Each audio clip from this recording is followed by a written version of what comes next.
Vakarų Europoje viduramžiais rašomoji kalba buvo lotynų, paveldėta iš Romos imperijos. Rytų Europoje rašomosios kalbos funkciją atliko senoji slavų kalba. Senojoje Lietuvos valstybėje, kuri buvo vakarų ir rytų sandūroje, vartotos įvairios rašomosios kalbos, tame tarpe ir lotynų ir slavų. Įdomu tai, kad viduramžiais rašomoji kalba nesutapo su šnekamąja. Tad Lietuvos valdovai patys kalbėdami lietuviškai, tačiau tvarkydami prijungtų žemių reikalus, plačiai naudojosi tose žemėse paplitusią slavišką raštinių kalbą. Ši kalba įsigalėjo ne tik dokumentuose, bet ir religinėje raštijoje. Lietuvos didžiosios kunigaikštystės teritorijoje buvo rašomos, spausdinamos ir šioje teritorijoje funkcionavo knygos senąja slavų kalba. Tai yra bažnytinė slavų ir rusėnų kalba.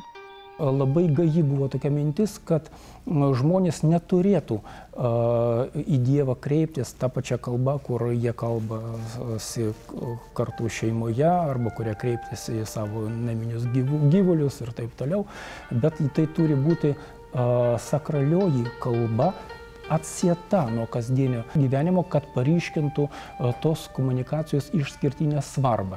Taigi tai, kad Lietuvoje įsigalėjo ne lietuvių, o rusėnų kalba, vėliau jos funkciją perėmė lenkų kalba, neturėtų stebinti, nes tai yra normalus viduramžių reiškinys. Kitas dalykas, kodėl LDK pradėjo funkcionuoti būtent rusėnų kalba, o ne lotynų, ne bažnytinė slavų, ne kokia nors kita. Rašant knygas bažnytinė slavų kalba, kirilika tapo pagrindiniu raštu. Knygos kiriliko šriftu buvo pradėtos spausdinti praėjus keliems dešimtmečiams po Johano Gutenbergo spaudos išradimo ir paplito 15–18 amžiaus laikotarpiu tarp slavų tautų vidurio, pietryčių ir rytų Europoje. Į Lietuvos istoriją kirilikos spauda įėjo kaip Lietuvos didžiosios kunigaikštystės rusėniškoms žemėms būdingas knygos kultūros reiškinys. Kirilika yra viena iš seniausių slavų tautų rašto sistemų. Ir jos pavadinimas yra kildinimas iš vieno pradininko raštijos šitos šventojo filosofo Kirilo vardo. Kirilika naudoja daugiausiai rytų slavų tautos, tai yra rusai, baltarusiai, ukrainiečiai. Taip pat kirilika yra naudojama ir Bulgarijai, Makedonijai, Serbijai, Juodkalnijai. Į Lietuvos didžiosios kunigaikštystės istoriją kirilika įėjo kaip rusėniškoms žemėms būdingas knygos kultūros reiškinys. Lietuvos didžiojoje kunigaikštystėje oficialųjį statusą turėjusi rusėnų kalba kilo iš Kijevo Rusioje vartotos senosios rusų kalbos. Dėl Rusios vakarinių žemių įtraukimo į Lenkijos politinę orbitą vis labiau ji buvo veikiama lenkų kalbos. Tačiau senosios rusų kalbos vakarinio varianto tapimas rusėnų kalba yra susijęs ne tiek su kalbinės struktūros, kiek su kalbos visuomeninės funkcijos kaita. Krikščioniškoje Kijevo Rusioje senąja rusų kalba dažniausiai rašyti nedidelės apimties originalūs teisiniai kūriniai ir dokumentai, o knygos, kurios praktiškai visos buvo krikščioniško turinio, rašytos iš Bulgarijos perimta bažnytinė slavų kalba. Lietuvos didžiosios kunigaikštystėje šios kalbos statusas radikaliai pasikeitė. Apie 15 amžiaus vidurį ji jau tapo plačiai vartojama knyginėje tradicijoje, taip pat imta taikyti net Biblijai. Kyjivas ir visa šalis priėmė krikštą X amžiaus pabaigoje ir mums ne visai dar žinomas keliais ten atkeliavo raštija iš senovės Bulgarijos, kuri buvo parašyta kalba taip pat slavų, kurie kalbėjo ir Rusios teritorijos, bet vis dėlto kalbinis skirtumas per senovės bulgarų ir senovės rusų kalbų buvo gana didelis, daugmaž toks pat, kaip kuris dabar egzistuoja tarp lietuvių ir latvių kalbų. Žmonės kalbėdami senąją rusų kalbą, bet rašydavo beveik visus tekstus kitą bažnytinę slavų kalbą atkeliavusią iš Balkanų, iš pirmosios Bulgarijos carystės. Ir kai Lietuva gerokai prasiplėtė savo teritorijas, pajungdama labai plačias rusų žemės, ji paveldėjo būtent tokią situaciją, dvikalbystės situaciją, kai žmonės kalbėdavo rusėniškai, tai senoji rusų kalba su labai ryškia lenkų kalbos įtaka, bet rašydavo bažnytinė slavų kalba, kurią mes galim pavadinti ir senąją bulgarų kalbą. Pagoniškoji Lietuva tam tikra apimtimi perėmė rašytinę senąją rusų kalbą netiesiogiai iš stačiatikių slavų, o per tarpinę stačiatikių lietuvių tradiciją. Ši kalba prigijo Lietuvos didžiojoje kunigaikštystėje ir vėliau virto rusėnų kalba, nes tiko tiek vidiniai, tiek išoriniai valstybiniai komunikacijai. Pasikeitė stačiatikių bažnyčios statusas. Jeigu Kijevo Rusios laikais tai buvo dominuojanti religinė tradicija, tai LDK teritorijoje, kurią pirmą valdė lietuviai kunigaikščiai pagonys, vėliau priėmė katalikybę, stačiatikių bažnyčios statusas buvo nebe toks aukštas, ta bažnyčia buvo netokia visa apimanti ir netokia stipri, kad ir su ta veikla susijusi bažnytinė slavų kalba pradėjo funkcionuoti šiek tiek siauriau negu prieš tai. Ir tai leido senovės rusų kalbai, kuria buvo kalbama anksčiau, bet nerašoma, patekti į raštijos sritį. Ir būtent jį pradėjo dominuoti Lietuvos didžiojoje kunigaikštystėje ir kaip dokumentų, tarptautinių ir vidinio susirašinėjimo kalba, teismų kalba, bet taip pat labai greitai pateko ir į religinės raštijos sritį. Vienas iš įdomesnių rusėniškos raštijos paminklų pavyzdžių saugomų Lietuvoje, Lietuvos mokslo akademijos Vrublevskių bibliotekoje, tai Vilniaus Senojo testamento sąvadas, vertimas iš hebrajų kalbos į rusėnų. Dauguma biblijinių tekstų paprastai būdavo verčiami iš graikų kalbos, o šiuo atveju originalus vertimas leidžia susipažinti su hebrajiško šventųjų vardų tarimo tradicija. Kam buvo skirti šie tekstai, vienareikšmiško atsakymo nėra. Jeigu mes pažiūrėsime į taip, kaip pats Biblijos tekstas yra surašytas, tai mes galėsim pastebėti, kad šitas tekstas surašytas ne ištisai, o lyg tai parodyti tarpai tarp kai kurių vietų. Lyg tai visas tekstas surašytas ne ištisai, o fragmentais, tarp kurių paliktos tuščios eilutės. Iš tikrųjų panašiai buvo perrašomas tekstas žydiškoje tradicijoje dėl to, kad tokiu būdu buvo žymima liturginių skirsnių pradžia ir pabaiga, nes tekstas buvo skaitomas per religinės pamaldas, kad būtų iš karto aišku, nuo kurios vietos iki kurios būtent šiandien turi būti perskaitytas Biblijos tekstas. Ir iš karto buvo iškelta hipotezė, kad šitie vertimai iš hebrajų kalbos buvo skirti patiems žydams. Kadangi mes žinome, kad visame pasaulyje gyvenę žydai labai greitai pereidavo į vietinės aplinkos kalbą ir toli gražu ne visi galėjo lengvai suprasti šventąją hebrajų kalbą, taigi jiems per pamaldas galėjo būti skaitomas tekstas pirmą originalo kalba, hebrajiškai, o paskui tiems žmonėms, kurie tos kalbos nesupranta arba supranta nepakankamai, galėjo būti skaitomas ir rusėnų kalba. Šitas rankraštis įdomus tuo, kad kaip prasideda Biblijos tekstas, paraštėse parašytos santrupos, kuris nurodo į savaitės dienas. Pavyzdžiui, prasideda Jobo knyga ir mes turime čia tokį sutrumpinimą nedėlę, tai yra sekmadienis. Po kelių puslapių mes pamatysime kitą sutrumpinimą pirmadienis. Dar už kelių puslapių antradienis ir taip toliau. Ir eina visos savaitės dienos, taip pat ir šeštadieniais ir sekmadieniais. Ir kadangi mes žinome, kad tikintiems žydams ir anksčiau ir dabar yra draudžiama atlikti bet kurį darbą šeštadieniais, o mes matome, kad tekstas buvo rašomas taip pat visomis savaitės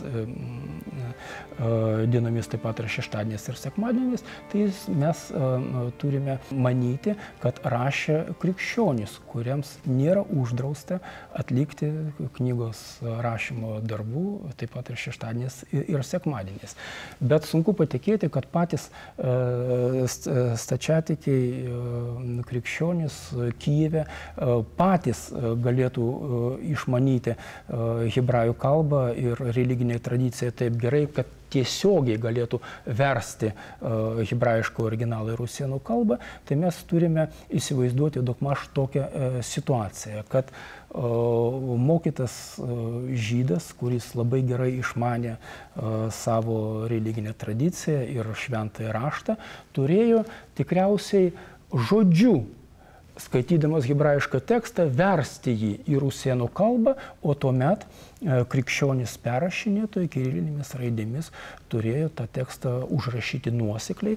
Taigi šitas rankraštis turi būti interpretuojamas kaip LDK gyvenusių žydų ir rusėnų krikščionių kultūrinės sąveikos rezultatas. 14 amžiaus viduryje į Lietuvos didžiosios kunigaikštystės teritoriją įėjo senas kultūros centras Smolenskas. 15 amžiaus pabaigoje atsirado naujas knygų centras Supraslis netoli Balstogės.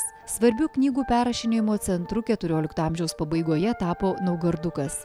Iš visų knygų perrašinimo centrų knygos plito po visą Lietuvos didžiosios kunigaikštystės teritoriją. Tie centrai jau buvo susiformavę labai seniai. Ir kaip dabar mes galim pamatyti, stambiausias centras, kuris nuolatos vystė rusėnišką raštiją, o ją mes turime suprasti ir kaip bažnytinė slavų ir rusėnų kalbomis, kirilinėmis raidėmis rašyti rankraščiai. Ir prieš tai, ir vėlesniais laikais buvo Kijevas. Nes tai yra labai svarbus religinis centras, bet taip pat labai svarbi kunigaikštystė Lietuvos sudėtyje. Ir mes žinome, kad kunigaikščių Alilkaičių pastangomis ta rusėniška raštija buvo vystoma labai intensyviai ir labai neįprastų būdų. Mes galime dabar aptikti ryškių pėdsakų, kad buvo dideli tekstai ir taip pat ir Biblijos knygos verčiami tiesiai iš hebrajų kalbos į rusėnų kalbą. Tokių dalykų mes neaptiksime tuo metu nei Balkanuose, nei Maskvai priklausiuose žemėse. Tai yra išskirtinis LDK kultūros bruožas. Lietuva suvaidino svarbų vaidmenį senosios slavų kalbos vartojimo istorijoje. Ji tapo visateise rašytinė kalba. Tačiau už Lietuvos didžiosios kunigaikštystės ribų jos funkcionavimas raštyrijoje liko toks pat ribotas, kaip ir Kijevo Rusios laikais. Įdomu tai, kad Lietuvos didžiosios kunigaikštystės teritorijoje sukurtų knygų bažnytinė slavų ir rusėnų kalba buvo netgi daugiau nei lotynų kalba. Lietuvos didžiojoje kunigaikštystėje rusėniškosios žemės užėmė teritoriškai daug didesnį plotą negu etninis lietuvių, žemaičių, kuršių ir kitų baltų tautų gyventos žemės. Taigi, jeigu mes pasakytume teritoriniu atžvilgiu, o tai reiškia ir vietinių bažnyčių skaičius buvo daug didesnis rusėniškoje pusėje negu lietuviškoje. Taip pat ir raštingų žmonių, ir kunigaikščių dvarų, ir vienuolynų. Taigi ir ta rusėniškoji raštija, nors atsirado naujas toks reiškinys, kad kirilinėmis raidėmis rašytos knygos jau galėjo būti rašomas ne tik bažnytinė slavų kalba, bet ir rusėniškai. Taip, Mes turim žinoti, kad toje teritorijoje ir Kyjive, ir Polocke, ir Naugarduke, kitose LDK priklausėse žemėse krikščionybė atsirado gerokai vėliau negu etninis Lietuvos teritorijoje. Ten bažnytinė slavų raštija jau labai plačiai funkcionavo nuo X amžiaus pabaigos. Taigi, tas kultūrinis palikimas buvo ir daug gilesnis rusieniškoje pusėje ir daug geriau išlikęs iki mūsų dienų. Ir jeigu mes pradėsime lyginti daugmaž skaičiais, kiek LDK sukurtų arba funkcionavusių rankraščių išlikusių iki mūsų dienų surašyti lotynų kalba ir kiek yra tų, kurie surašyti bažnytinė slavų arba rusėnų kalba, tai pastarųjų mes turėsime kelis kartus daugiau. Taip pat įdomus faktas tai, kad lygiagrečiai rankraštinės knygos Lietuvos didžiojoje kunigaikštystėje egzistavo ir spausdintos knygos. Iki 17 amžiaus rankraštinė knyga neegzistavo visiškai atskirai nuo spausdintos knygos, nes iš kur atsiranda spausdinta knyga? Pirma, žmogus parašo rankraštį. Ar tai būtų originalus kūrinys, ar tai būtų vertimas, dažniausiai jis apiforminamas kaip rankraštis. Nes joks vertėjas, joks redaktorius, joks kūrėjas negalėjo tiesiogiai rinkti savo teksto tomis raidėmis, kurios jau būtų dedamos tiesiai į spausdinimo mašiną, kad galima būtų spausdinti. Tai dabar mes rašome kompiuteriu tokiu būdu, kad galime išvengti to rankraštinio parengamojo etapo. Viduramžiais toks rašymo būdas buvo visiškai neįmanomas ir dėl to rankraštinė knyga tai yra spausdintos knygos šaltinis. Pirmą Lietuvos didžiosios kunigaikštystės kirilikos leidinį apie 1522 metus Vilniuje išleido spaudos Lietuvoje pradininkas Pranciškus Skorina, vadinamas Vilniaus Gutenbergu. 1522 metais, apie šios metus, jis yra išspausdinęs Vilniuje pirmąją savo knygą, vadinasi Mažoji kelionių knyga, o 1525 metais išspausdino antrąją knygą, kurią mes turime savo kolekcijoje ir ji yra vadinama Apaštalas. Apaštalas, kaip ir Evangelija ir Psalminas, yra trys svarbiausios liturginės knygos. Bažnytinė slavų kalba, bet paaiškinimai liturginiai ir kitokie paaiškinimai buvo rusėnų kalba. Yra žinoma, kad 16 amžiaus antroje pusėje, kai formavosi rytų slavų spauda, Vilniuje buvo išspausdinta apie trečdalis kirilikos knygų išleistų per šį laikotarpį visoje Europoje. Svarbu vaidmenį stačiatikių knygos istorijoje suvaidino 1574–1624 metais Vilniuje veikusi Mamoničių spaustuvė. Ji savo leidybos istoriją pradėjo religinėmis stačiatikių knygomis. Vėliau didesnės spaustuvės produkcijos dalį sudarė ne tik tikybinės stačiatikių knygos bažnytinė slavų kalba, bet ir oficialieji Lietuvos didžiosios kunigaikštystės raštai. Trečiasis Lietuvos statutas rusėnų ir lenkų kalbomis, švietimo ir filologinė literatūra, po Brastos unijos susiformavusios unitų konfesijos knygos. Kaip jie dirbo? Jie daugiausiai, aišku, siekė pelno, nes tai buvo komercinė įstaiga. Jų spaustuvėje buvo kopijuojami šriftai ir ornamentika iš Piotro Mstislavico knygų. Ir šios knygos buvo po to parduodamos labai daug Rusijoje ir Ukrainai. Ir pavyzdžiui, dabartinius mokslininkus dabar stebina toks faktas, kad knyga išspausdinta Vilniuje jau kitais metais, ji jau yra parduota Rusijoje ir saugoma vienuolynuose, pavyzdžiui, arba kolekcijose, bibliotekose Rusijos. Jų iniciatyvą perėmė Kuzmos sūnus Leonas Mamoničius. Leonas Mamoničius atvirkščiai nei jo tėvas ir dėdė, jis priėmė unitų tikėjimą, perėjo į unitų bažnyčią ir pradėjo spausdinti jau knygas lenkų kalba. Ir būtent jo spaustuvėje Leono Mamoničio buvo atspausdintas statutas lenkų kalba pirmą kartą. 16 amžiuje Vilnius buvo didžiausias kirilikos spaudos centras pasaulyje, nes jame buvo atspausdinta apie trečdalis knygų, atspausdintų apskritai Europoje tuo metu. Ir Vilniuje veikė daug kirilikos spaustuvių. Iki 17 amžiaus vidurio Lietuvos didžiosios kunigaikštystės teritorijoje buvo išspausdinta daugiau nei 150 slaviškų knygų, nors kirilika 16-17 amžiaus laikotarpiu gana aktyviai tebebuvo rengiamos ir rankraštinės knygos. Konfesiniu požiūriu daugiausia tai buvo stačiatikių ir unitų knygos. Bet reformacijos laikotarpiu protestantizmo idėjoms plintant ne tik tarp Lietuvos didžiosios kunigaikštystės stačiatikių, buvo ir keletas protestantiškų leidinių. Žymiausias toks buvo Nesvyžiuje išleistas 1562 metais originalus rusėniškas Budno katekizmas. Viena pirmųjų Lietuvos didžiosios kunigaikštystės stačiatikių literatūros spaustuvių buvo įkurta Chodkevičiaus dvare Zablūdove, kur 1569 metais kirilika buvo išspausdinta mokomoji Evangelija. Šita knyga yra labai didelė vertybė, jinai yra išspausdinta 16 amžiaus antroje pusėje Lietuvos etmono Grigaliaus Chodkevičiaus dvare Zablūdovos. Išspausdino knygą Rytų slavų spaudos pradininkai Ivanas Fiodorovas ir Piotras Mstislavicas. Ir yra įdomu pastebėti, koks yra šios knygos antraštinis kvapas.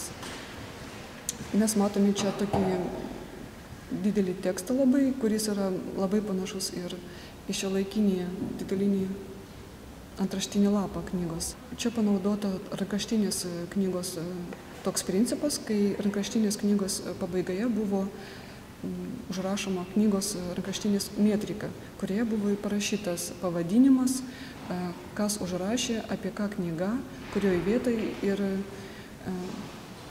kelintais metais. Ivanas Fiodorovas ir Piotras Mstislavicas, jie pabandė, mes matome, šitą metriką perkelti į priekį, bet tai nėra šiuolaikinė prasme antraštinis lapas.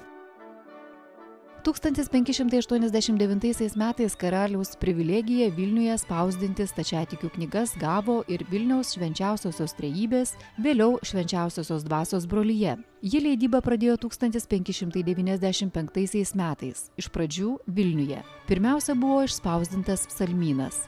Nuo 1610 iki 19 metų spaustuvė persikėlė į Vievio stačiatikių vienuolyną. Didžiausio formato ir apimties Vievio spaustuvės leidinys Mokomosios Evangelijos. Tai vienas gražiausių 17 amžiaus spaudos paminklų Lietuvoje. Kitas reikšmingas 1611 metais čia išleistas unikalus Vilniaus šventosios dvasios brolijos rektoriaus Meletijaus Motrickio sudaryta slavų gramatika, tapusi kitų slaviškų gramatikų pagrindu.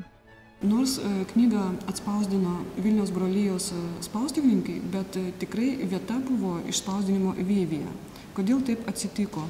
Todėl, kad Vilniuje veikusi brolija pasižymėjo poleminė veikla, dėl kurios kartais kildavo ir konfliktai su valdžia ir su karaliumi. Ir net 1610 metais karalius uždraudė jiems spausdinti knygas Vilniuje. Ir tada jie gavo prieglobstį Vievyje. Mažai dar žinoma, bet kaip rodo mokslininkų tyrimai, itin savita Lietuvos knygos kultūros dalis senoji kirilikos spauda, kurios istorijoje susipynė skirtingų valstybių, konfesijų ir kultūrų likimai.